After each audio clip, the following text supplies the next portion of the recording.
Kat, Alden. Hello, welcome to LA.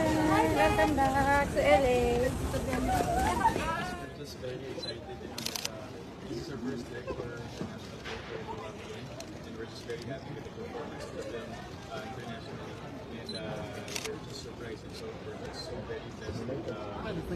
And second, of course, it's us representing our home networks, GMA Pictures and ABS-CBN as well. So, pag pumunta kami sa awarding tomorrow, nakaka-proud na bilang Pinoy na naging part tayo ng ganung klase. It's an honor. Yes, po.